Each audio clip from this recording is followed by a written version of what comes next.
Hello बच्चों, कैसे हो आप सभी। आशा करता हूं अपना जो प्रिपरेशन है बहुत ही बढ़िया तरीके से आगे बढ़ा रहे हो और इस बार रेलवे में जॉब निकाल के ही रहना है। तो चलिए आगे बढ़ते हैं, भरत सर के साथ भारतीय रेल का सफर करते हैं और जो प्रीवियस ईयर का क्वेश्चन है उसका पार्ट 3 आज हम लोग स्टार्ट करते हैं। चलिए, तो लास्ट जहां पे हम लोग क्वेश्चन छोड़े थे वहां से हम लोग आज का पढ़ाई को आगे बढ़ाएंगे। तो बताइए बच्चे लोग, पहला क्वेश्चन का पिटारा खुलने वाला है आज। देखिए पहला क्वेश्चन, और आशा करते हो इसको मैंने होमवर्क दिया था, तो मुझे बताओ कौन कौन ये क्वेश्चन ऑलरेडी घर पे देख के उसका आंसर निकाल चुके हो। बताओ कौन कौन, बताइए। कोई नहीं, वाह, ऐसे कैसे भारतीय रेल में जॉब मिलेगा रे। देखो बच्चों, क्वेश्चन क्या पूछा गया। क्वेश्चन पूछा गया ए ब्लू, वायलेट और रेड जो पिगमेंट होता है, बात समझ में आ गया। ये ब्लू, वायलेट और रेड जो पिगमेंट होता है, क्लियर है, वो प्लांट में मिलता है ऑब्वियसली, ठीक है।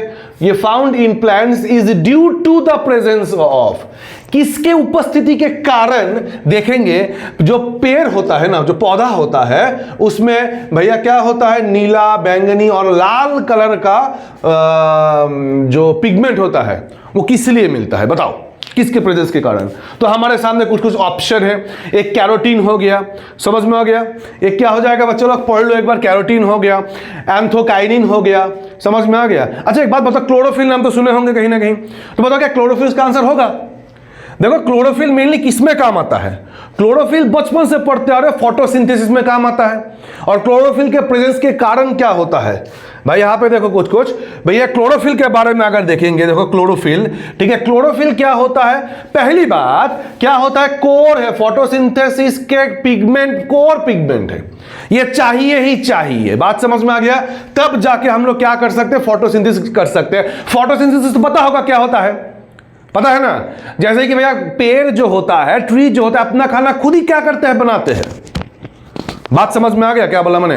बताओ बच्चों लोग, हम लोग खाना बनाते हैं या फिर खाना, क्या हम लोग, बताओ हम लोग इंसान हैं, क्या हम लोग खाना बनाते हैं, आंसर दो। इस क्लास में कौन कौन खाना बनाते हो, हाथ उठाओ। अरे हाथ मतलब कमेंट में लिखो। यस यस यस, गलत बच्चों लोग, हम लोग खाना पकाते हैं, बनाते नहीं है। बनाते तो पेड़ पौधा है, उससे लेके हम लोग पकाते हैं उसको। यहां पे देखो बच्चों लोग, क्लोरोफिल जो होता है ये क्या होता है, ग्रीन कलर। बात समझ में आ गया। तो बाय डिफॉल्ट क्या हो जाएगा मेरा, ये कैंसिल हो गया।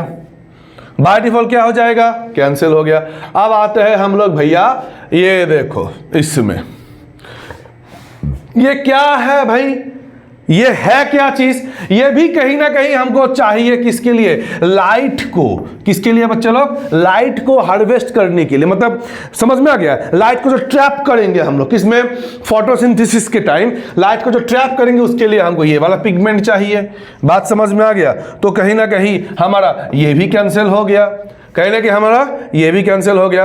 अब देखो बच्चों लोग, पूछा क्या गया है, ये देखो अगर एंथोकाइनिन होगा, अगर ये होगा तो कौन सा कलर देगा वो, ब्लू, वायलेट, रेड। और कैरोटीन होने से येलो, ऑरेंज और रेड। पूछा क्या गया क्वेश्चन, पूछा क्या गया, ब्लू, वायलेट, रेड। बताओ, blue, violet, red, blue, violet, red, blue, violet, red, blue, violet, red. तो इसका आंसर क्या होगा, option number B, blue, violet, red. So anthocyanin pigment के कारण ये कलर हम लोगों को पेड़ पौधा में देखने को मिलता है। बात समझ में आ गया। Any confusion till now. एक काम कर, इसका स्क्रीनशॉट ले लो, इसका स्क्रीनशॉट ले लो। मैं हट जाता हूं, साइड हो जाता हूं, जल्दी से इसका एक स्क्रीनशॉट ले लेंगे।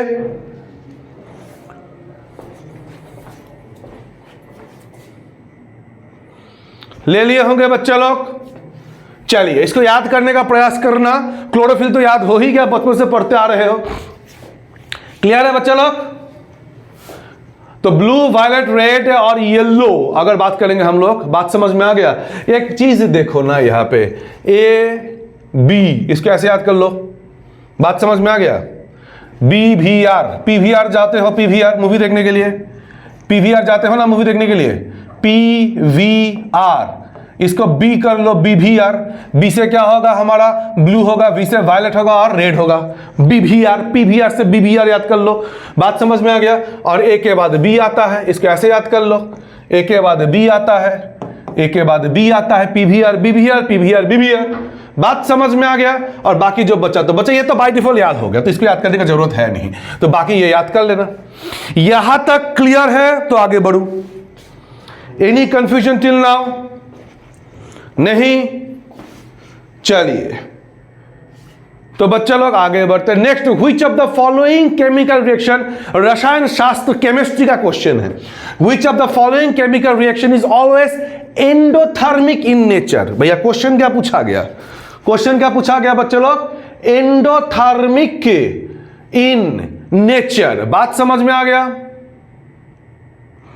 बात समझ में आ गया? भैया एंडोथर्मिक का मतलब क्या? देखो एक बार हिंदी में भी देख लो। निम्नलिखित में से कौन सी रासायनिक अभिक्रिया सदैव उष्मा शोषी होता है? उष्मा को भैया शोषण करने वाला, यही तो होगा ना कहीं ना कहीं। तो एंडोथर्मिक का मतलब क्या है? उष्मा को शोषण करेंगे। मतलब अगर गर्मी है, गर्मी को अगर मैं शोषण कर लूं तो बताओ कूलिंग इफेक्ट होगा क्या नहीं होगा? जस्ट इमेजिन करो। बात समझ में आ गया? अगर गर्मी को मैं ले लेता हूं तो भैया गर्मी तो मेरे अंदर आ जाएगा, तो आसपास में कूलिंग इफेक्ट होगा। तो भाई कहने का मतलब यही है कि भैया एंडोथर्मिक का मतलब क्या होता है? पहली बात, एंडोथर्मिक का मतलब होता है, एंडोथर्मिक देखो लिखा क्या है, दो टाइप का रिएक्शन मिल लेता है यहाँ पे, एक एंडोथर्मिक और एक क्या होगा बच्चों लोग? एक्सोथर्मिक। एक एंडोथर्मिक और एक क्या होगा? एक्सोथर्मिक। देखो एंडो मैंने क्या बोला यहाँ पे क्वेश्चन कहते हैं एंडोथर्मिक था, उष्मा शोषी हो जाएगा। इसका मतलब क्या होगा कि ये एब्जॉर्ब करेगा हीट एनर्जी को, ये एब्जॉर्ब करता है किसको? हीट एनर्जी को from there surroundings, from there surroundings. बात समझ में आ गया? मतलब आसपास का जो एरिया है ना, उसमें से क्या करते हैं? उष्मा को भैया लेगा इस टाइप के रिएक्शन में। लेकिन अगर एक्सोथर्मिक देखेंगे क्या होगा? एक्सोथर्मिक एक रिलीज करेगा हीट, रिलीज करेगा हीट। बात समझ में आ गया? अगर कहीं जा रहे हो, कहीं रास्ते से घूमते घूमते कहीं चले गए, अचानक से ए भाई ये तो गायब हो गया, टेक्नोलॉजिया आ गया, टेक्नोलॉजिया। तो मेरे प्यारे बच्चों कहीं जा, टेक्नोलॉजिया अभी ठीक है, अच्छा मिटाना ही नहीं है, छोड़ देते हैं। अच्छा ये बात है। अब देखो टेक्नोलॉजिया, देखे हो विनोद कैसे टेक्नोलॉजी का नाम करके क्लास को गुमराह किया जा रहा है। देखो बच्चे लोग, अगर कहीं घूमने गए मान लो, ठीक है, अचानक से तुमको ये दिख गया एक्स का मतलब क्या होता है? एक्स का मतलब मैं मान लो एक्स जो बॉस है, जिसके ऊपर दिमाग बहुत खराब है, हम इसके बारे में बात कर रहे हैं। अतीत में जो बॉस था, मान लो कहीं काम करते हो। बात समझ में आ गया? क्या बोला मैंने? बात समझ में आ गया? मैं उसके बारे में बात हो रहा हूं। जब इनको देखोगे तो क्या होगा?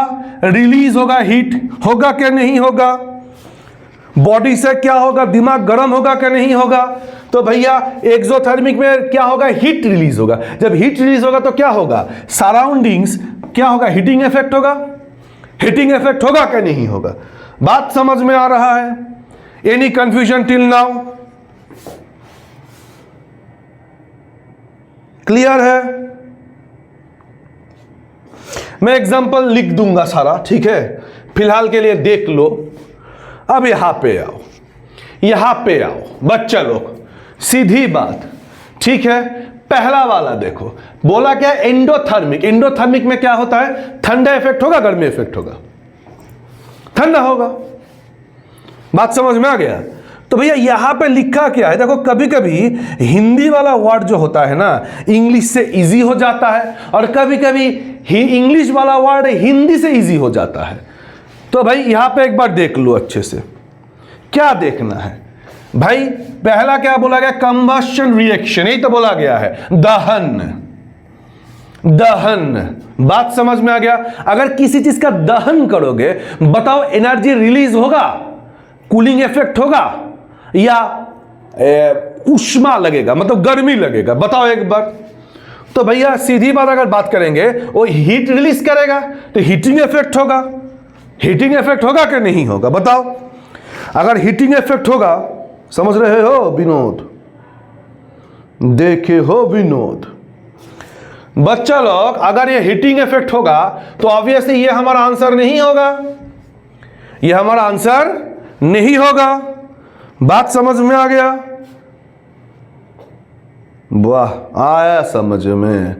नेक्स्ट बच्चा लोग, डिकम्पोजिशन। डिकम्पोजिशन, बात समझ में आ गया? डिकम्पोजिशन होता क्या है अगर बात करें हम लोग, ठीक है? डिकम्पोजिशन, डिकम्पोजिशन एक एग्जांपल ले लेते हैं। बात समझ में आ गया? मान लो किसी चीज को तोड़ना है यहां पे, मतलब एक एग्जांपल ले लो, H2O। इसको अगर क्या करोगे बच्चा लोग, अलग करोगे तो क्या बनेगा? हाइड्रोजन बनेगा। और क्या बनेगा? हमारा ऑक्सीजन। अलग होगा क्या नहीं होगा? अलग होगा क्या नहीं होगा? बात समझ में आ गया? बात समझ में आ गया? आप देखो बच्चे लोग, ठीक है, तो इसको अगर अच्छा इसको बैलेंस करना है तो कर लो।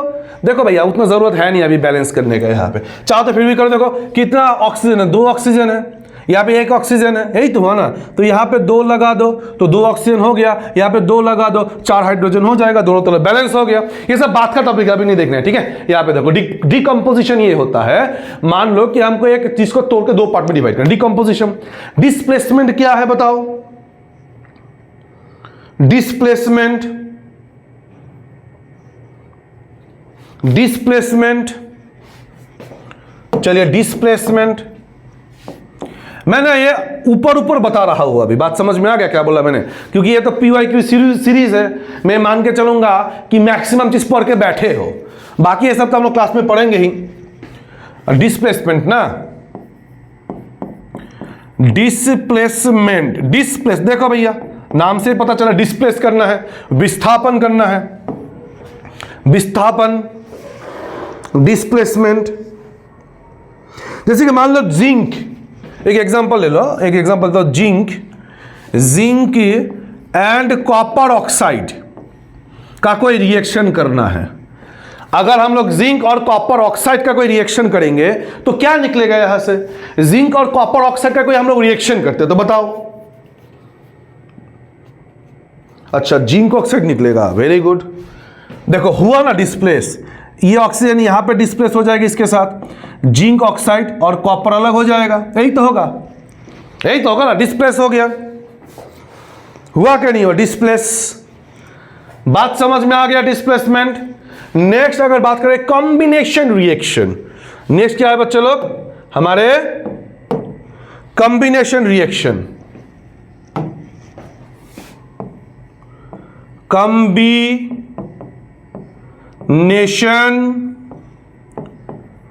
Reaction, combination reaction. बात समझ में आ गया? कोई बोल पाओगे इसके बारे में क्या है कॉम्बिनेशन रिएक्शन? बताओ। कॉम्बिनेशन, संयोजन, कॉम्बिनेशन, बताओ। नहीं, चलो ठीक है। देखो मान लो कि कैल्शियम ऑक्साइड और पानी, बात समझ में आ गया?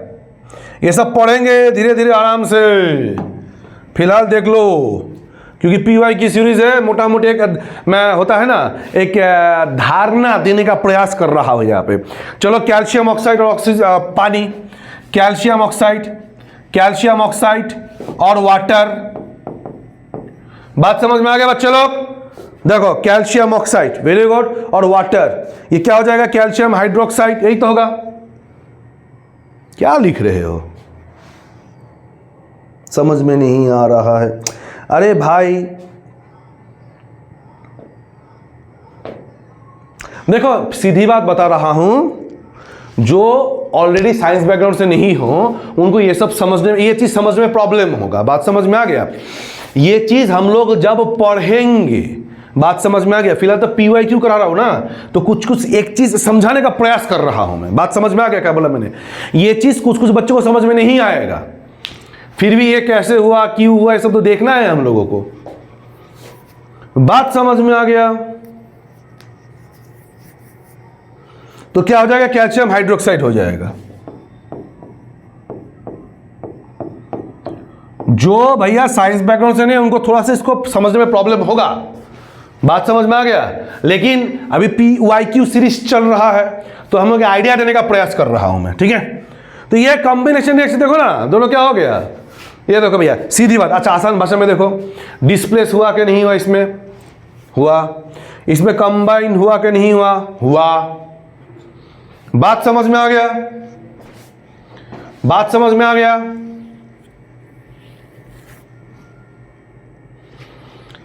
समझ में आ गया क्या बोला मैंने? एक चीज, दो तीनों का मैं एग्जांपल दे रहा हूं, बात समझ में आ गया? अब कुछ लिख लो, कुछ लिख लो, एक आइडिया ले लो, ये सब पढ़ेंगे हम लोग, टेंशन मत लो। बात समझ में आ गया? अब एक काम करो, कुछ लिख लो। क्या लिखना है हम लोगों को, क्या लिखना है? कुछ एग्जांपल लिख लो। जैसे कि एंडोथर्मिक एग्जांपल क्या क्या हो सकता है। एंडो का मतलब क्या है बच्चा लोग, जो थोड़ा सा कॉज कूलिंग इफेक्ट प्रोड्यूस करेगा, यही तो होता है। क्लियर है? चलो एग्जांपल लिख लो। एग्जांपल क्या होता है? फोटोसिंथेसिस। वेरी गुड, ये लड़का साइंस बैकग्राउंड से है। फोटोसिंथेसिस, इसमें क्या होता है, हीट एनर्जी को एब्जॉर्ब किया जाता है। बात समझ में आ गया?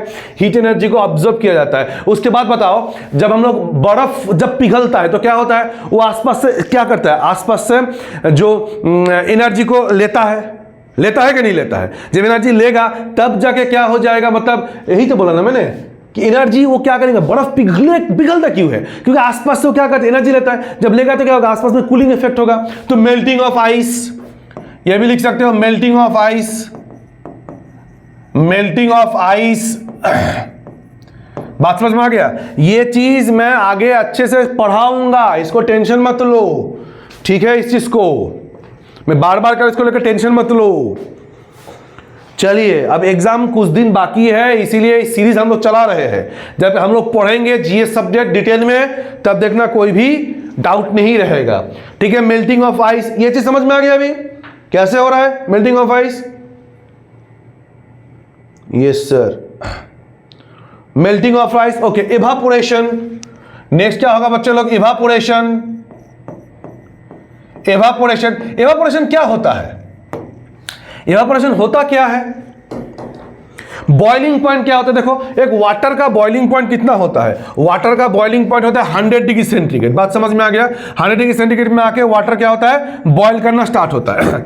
लेकिन इवापोरेशन क्या होता है, बॉइलिंग पॉइंट, अच्छा बॉइलिंग पॉइंट में पहुंचेगा, उसके बाद क्या होगा, पानी वेपर बन के ऊपर जाएगा, ही तो होता है ना कहीं ना कहीं। अब इवापोरेशन क्या होता है, बॉइलिंग पॉइंट में पहुंचने से पहले ही, बॉइलिंग पॉइंट से 100 डिग्री पहुंचने से पहले ही पानी अगर गायब हो जाए तो उसको क्या बोलते हैं, इवापोरेशन बोलते हैं। एक लाइव एग्जांपल, घर पे आप भी एक काम करो, कटोरी, जो कटोरी होता है ना, जो बॉल होता है, बाउल जो जिसको बोलते हो, कटोरी में पानी भर के रख दो, पानी भर के घर के कोने में रख दो।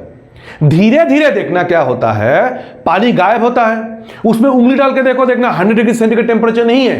लेकिन यही चाय बनाने जाओ, पानी बॉयल हो रहा है तो देखो टेम्परेचर 100 डिग्री पहुंच गया। बात समझ में आ गया? तो इवापोरेशन, तो इवापोरेशन में भी क्या होता है, कूलिंग इफेक्ट होता है। बात समझ में आ गया? क्लियर है evaporation? Next baking. Baking,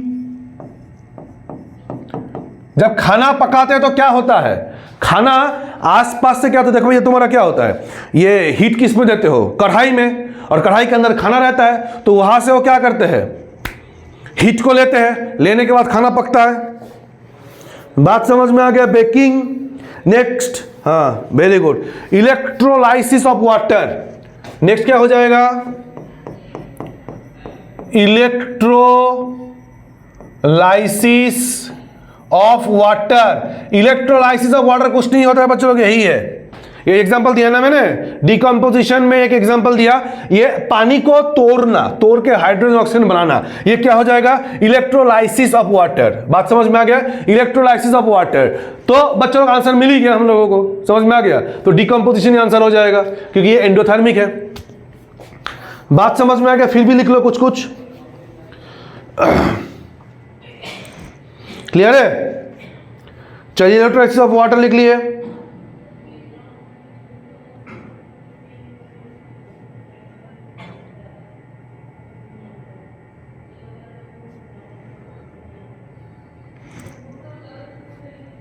clear है? अच्छा, वेरी गुड, क्लियर है। तो अच्छा एक बात बताओ, तो इसको मैं यहां पे डिकम्पोजिशन भी लिख सकता हूं, डिकम्पोजिशन, यही चीज है ना, ये जो चीज है डिकम्पोजिशन बोला मैंने, डिकम्पोजिशन, डिकम्पोजिशन। फिलहाल के लिए बच्चे लोग ये रिएक्शन जो है ना, मैं समझाने के लिए लिखा इसको, जिनको ये रिएक्शन समझ में नहीं आ रहा है, जो आर्ट्स बैकग्राउंड से हो, क्लास 10 के बाद कभी केमिस्ट्री पढ़े नहीं हो, फिलहाल इसके ऊपर ध्यान दो, भाषा के ऊपर ध्यान दो। बात समझ में आ गया? किसके ऊपर? भाषा के ऊपर। एक बार एग्जाम उतर गया तो उतर गया। बात समझ में आ गया क्या बोला मैंने? डिकम्पोजिशन। क्लियर है? क्लियर है?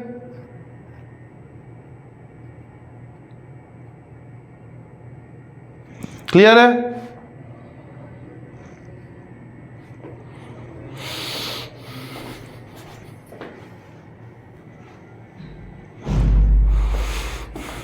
ठीक है, क्लियर है? तो हम लोग कहां तक देखे बच्चों लोग? ये देखे तो देखो भैया, तो हम लोग डिकम्पोजिशन भी देख लिए डिकम्पोजिशन। चलिए वेरी गुड। अब एक्सोथर्मिक का कुछ एग्जांपल देख लो, एक्सोथर्मिक का। तो एक्सोथर्मिक का सबसे पहला चीज ये तीनों लिख लो, एक्सोथर्मिक का 1 2 3, तीनों में ही देखेंगे क्या होता है, एनर्जी रिलीज होता है। तीनों में ही देखेंगे एनर्जी रिलीज होता है। बात समझ में आ गया? तीनों में क्या होता है, एनर्जी रिलीज होता है। एक बार लिख लो, तीनों में क्या होता है, एनर्जी रिलीज होता है। ठीक है, देखो ये जो देख रहे हो ना भैया, ये क्या है, क्विकलाइम है। क्विकलाइम होता है ना, क्विकलाइम होता है, इसमें पानी डाल के देखो एनर्जी रिलीज होगा। बात समझ में आ गया? तो भाई हम लोग क्या क्या देखे एग्जांपल तीनों, ये तीनों किसका है, एक्सोथर्मल का। कौन सा हमारा, कंबस्शन रिएक्शन, डिस्प्लेसमेंट और कॉम्बिनेशन रिएक्शन। तीनों में एनर्जी रिलीज होता है, तीनों में ही एनर्जी रिलीज होता है। फिलहाल के लिए जो बच्चा आर्ट्स बैकग्राउंड से हो, जिनको ये सब चीज समझ में नहीं आ रहा है, कृपया करके रट्टा मारो, ठीक है, नहीं तो वीडियो बहुत लंबा हो जाएगा। ये सब में हम लोग आराम से पढ़ेंगे आगे के क्लास में, ठीक है। चलिए यहां तक क्लियर है? Any confusion? Any confusion? Clear है? अच्छा ये तीनों लिख लिया। रेस्पिरेशन लिख लो, रेस्पिरेशन क्या होता है, सेलुलर रेस्पिरेशन क्या होता है, लास्ट क्लास में बोला था मैंने। बात समझ में आ गया?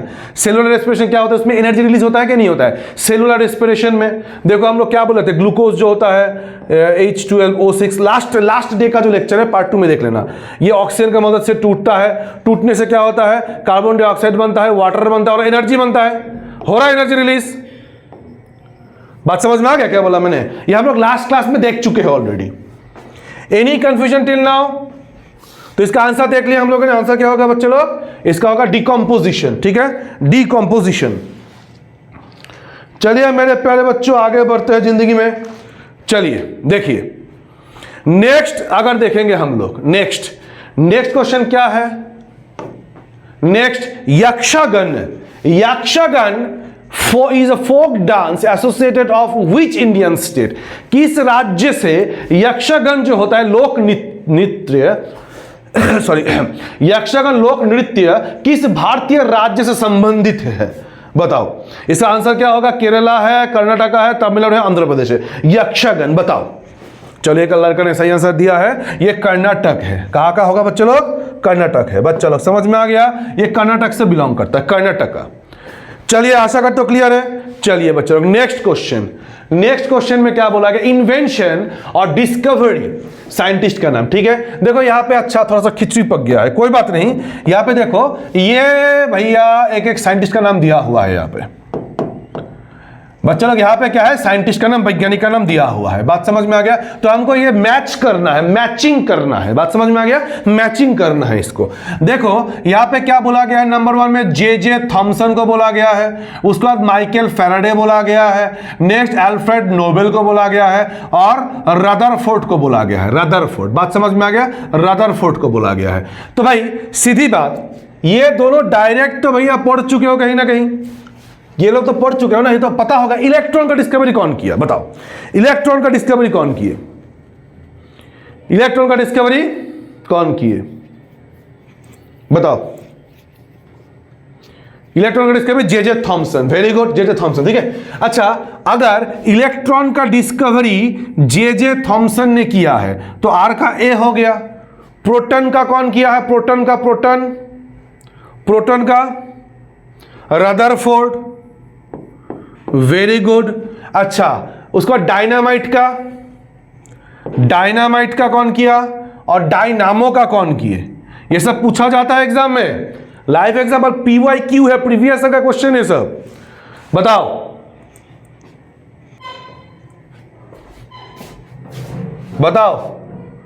डायनामाइट का कौन किया है? Alfred Nobel. Very good, Alfred Nobel. और क्या बच्चा? क्यू का क्या बच्चा? AB बच्चा है। बात समझ में आ गया? मतलब डायनामो का इन्वेंशन भैया माइकल फैराडे। बात समझ में आ गया? अब इसको हम लोग मैच कर लेते हैं। आर का ए कहां पे है? आर का ए यहां पे है, आर का ए यहां पे है। Very good. एस का डी कहां पे है? दोनों जगह पे ही है भाई। अच्छा, मतलब ए और सी दोनों ही हो सकता है। अब पी का सी है, इसी जगह पे पी का सी है, क्यू का बी, तो आंसर हो जाएगा हमारा सी। 23 का सी हो जाएगा आंसर। बात समझ में आ गया? चलिए next. In case of carbon dioxide, question देखो, increase in carbon dioxide in atmosphere, वातावरण में। बात समझ में आ गया? वायुमंडल में कार्बन डाइऑक्साइड की वृद्धि निम्नलिखित में किस कारण से होती है? तो increase in carbon dioxide in atmosphere is caused by which of the following reasons, किस कारण से होता है? बात समझ में आ गया? तो ये भैया बहुत तो इजी है। ए भाई देखो भैया, ऑप्शन नंबर 1 क्या बोला गया है? Excessive use of fossil fuel. Obviously ये तो होगा ही होगा। Excessive use of fossil fuel, जितना फॉसिल फ्यूल, कोल वोल पेट्रोल जितना जलाओगे, बात समझ में आ गया, उतना क्या हो जाएगा भाई? कार्बन डाइऑक्साइड का क्वांटिटी बढ़ेगा। अच्छा, इसको सॉल्व कर दो पहले खुद से, क्या आंसर आ रहा है बताओ? चलो देखते हैं सही आंसर दिया हो क्या। अच्छा ठीक, नेक्स्ट डिफॉरेस्ट्रेशन। ठीक है, वन का अगर कटाई करोगे तो ऑब्वियसली तो कार्बन डाइऑक्साइड बढ़ेगा ही, तो बढ़ेगा ना। कार्बन डाइऑक्साइड बढ़ेगा कि नहीं बढ़ेगा बताओ? अगर जितना हम लोग डिफॉरेस्टेशन कर देंगे, पेड़ पौधा काटेंगे, पेड़ पौधा क्या करते हैं बताओ? है ना, ये तो पता ही है, बचपन से पढ़ते आ रहे हो। Increase the number of vehicle, जितना गाड़ी का संख्या बढ़ेगा उतना कार्बन डाइऑक्साइड का क्वांटिटी बढ़ेगा, ये तो नॉर्मल बात है। Excessive use of solar heater, देखो सोलर हीटर बीटर से कुछ मतलब नहीं होता है कार्बन डाइऑक्साइड का, सोलर हीटर से कुछ मतलब नहीं होता है। बात समझ में आ गया? तो ये आंसर गलत होगा, मतलब ये 4 नंबर पॉइंट गलत हो गया। तो 1 2 3 कहां पे है? ये सी नंबर होगा आंसर हम लोगों का। बात समझ में आ गया? तो 24 का हमारा आंसर क्या हो जाएगा? सी हो जाएगा। चलिए बच्चों लोग आगे बढ़ते हैं। Next, which among the following network topologies has the highest transmission speed. अब ये क्या है बच्चों लोग बताओ? ये कंप्यूटर का क्वेश्चन है। हाईएस्ट भैया क्या बोला गया? लैन वैन मैन। लैन का मतलब क्या है? Local area network. क्या है बच्चों लोग? Local area network. बात समझ में आ गया? Local area network, local area network. ये सब क्लास रिकॉर्ड करो, बाद में बात करता हूं। हाँ, local area network, local area network. बात समझ में आ गया? वैन का मतलब क्या हो जाएगा? Wide area network, wide area network, wide area network. बात समझ में आ गया? और मैन का क्या हो जाएगा? Metropolitan, metropolitan area network. बात समझ में आ गया? खुद सोच के देखो। अभी ये लोकल का मतलब क्या हो जाएगा? एक घर में बात हो रहा है, मान लो एक घर में, छोटा सा जगह ऑफिस में। मेट्रोपॉलिटन का मतलब मान लो एक सिटी के बारे में बात हो रहा है। वाइड का मतलब क्या होता है? बहुत बड़ा जियोग्राफिकल एरिया, बहुत बड़ा। जैसे कि क्या हो सकता है बहुत बड़ा? एक देश हो सकता है, पूरा पृथ्वी हो सकता है। तो बताओ हाईएस्ट ट्रांसमिशन स्पीड कहां पे होगा? इसमें ही होगा। ये तो छोटा बच्चा भी बोल देगा इसमें। ठीक है, clear? Any confusion till now? चलो नेक्स्ट क्वेश्चन देखो। नेक्स्ट क्वेश्चन क्या है बच्चा लोग? देखो भैया, which of the following is the outer most part of human skin? Human skin का आउटर मोस्ट पार्ट क्या है? बात समझ में आ गया भाई? ऑप्शन में एपिडर्मिस, डर्मिस, हाइपोडर्मिस। बात समझ में आ गया? बताओ इसका आंसर। इसका आंसर अच्छा एपिडर्मिस। वेरी गुड बच्चा। देखो बिल्कुल बाहर वाला लेयर का नाम है एपिडर्मिस। एपिडर्मिस, बात समझ में आ गया? ह्यूमन स्किन का बिल्कुल बाहर वाला लेयर का नाम क्या है? एपिडर्मिस। उसके बाद वाला क्या है हमारा? डर्मिस। बात समझ में आ गया? उसके बाद क्या है? हाइपोडर्मिस। हाइपोडर्मिस, तो ये देख रहे हो ना? तो भाई हमारे जो ह्यूमन स्किन है बिल्कुल बाहर वाला लेयर का नाम है डर्मिस। उसके बाद है, सॉरी, हमारे जो ह्यूमन स्किन का बिल्कुल बाहर वाला लेयर का नाम क्या है? एपिडर्मिस। उसके बाद का लेयर क्या हो जाएगा? डर्मिस। और सबसे अंदर वाला क्या देखेंगे हम लोग? हाइपोडर्मिस। बात समझ में आ गया? अब देखो एक दो लाइन लिख लो स्किन के बारे में। एक दो लाइन लिख लो। क्या लिखना है स्किन के बारे में? स्किन के बारे में क्या लिखना है? पहली बात, skin is the sensory organ है, तो पता है सेंसरी ऑर्गन हम लोग बायोलॉजी में पढ़ चुके हैं या फिर पढ़ोगे कोई बच्चा लोग। स्किन क्या है? Skin is a sensory organ. Sensory organ. Skin is a sensory organ. ठीक है, पहले तो समझ में आ गया सेंसरी ऑर्गन। उसके बाद क्या होगा? ये लार्जेस्ट एक्सटर्नल ऑर्गन है मेरे प्यारे बच्चों। बात समझ में आ गया? देखो largest external organ, largest external organ. बात समझ में आ गया? लार्जेस्ट एक्सटर्नल ऑर्गन, ये क्या है बच्चों लोग? Largest external organ. बात समझ में आ गया? और क्या है? एक शील्ड होता है इंटरनल ऑर्गन और आउटर वर्ल्ड के बीच में। और क्या होता है? एक शील्ड है, शील्ड है between internal organ and the outer world. बात समझ में आ गया? अंदर का जो ऑर्गन है और बाहर का दुनिया के बीच का क्या है भाई? ये एक शील्ड है। ये क्या है? एक शील्ड है। तो ये थोड़ा सा नोट डाउन कर लो। एपिडर्मिस आंसर होगा, क्योंकि क्या पूछा गया? आउटर मोस्ट पूछा गया। आउटर मोस्ट पूछा गया। बात समझ में आ गया? चलिए नेक्स्ट क्वेश्चन में आगे बढ़ते हैं। इंडियन नेशनल आर्मी को कौन फॉर्म किया है? भाई इंडियन नेशनल आर्मी के बारे में पढ़ेंगे। पहली बार जब फॉर्म किया गया था उसमें मोहन सिंह का एक रोल है। समझ में आ गया? मोहन सिंह के द्वारा इसको एस्टेब्लिश किया गया था सिंगापुर में 1942 में। बात समझ में आ गया? क्या बोला मैंने? सुभाष चंद्र बोस का रोल बाद में आता है। सुभाष चंद्र बोस का रोल बाद में आता है यहां पे। बात समझ में आ गया? नेक्स्ट क्वेश्चन, ये सब पढ़ोगे आगे की क्लास में। To take the revenge of the Jallianwala Bagh massacre कब हुआ था भाई? 1919 को। Who killed general O'Dwyer in London? इसके ऊपर भैया देखे भी होंगे, है ना? मूवी वगैरह शायद बना है। सरदार उधम सिंह इसका आंसर है। वेरी गुड, सरदार उधम सिंह इसका आंसर है। चलिए बच्चों लोग next, who among the following is famously known as Haryana hurricane? Haryana hurricane के नाम से कौन जाना जाता है? ऑप्शन है मंसूर अली खान पटौडी, कपिल देव, साइना नेहवाल और वीरेंद्र सहवाग। इसका आंसर क्या है? Very good, Kapil Dev. आशा करता हूं क्लियर है बच्चों लोग यहां तक। चले बच्चों लोग क्लास को हम लोग यहां पर आज का खत्म करते हैं। पार्ट 4 के लिए स्टे ट्यून्ड, लेकिन भूलना मत गर्दा उड़ा देना है। चलिए, thank you, tata, bye bye, प्रणाम, गुड नाइट, जय हिंद, बाय।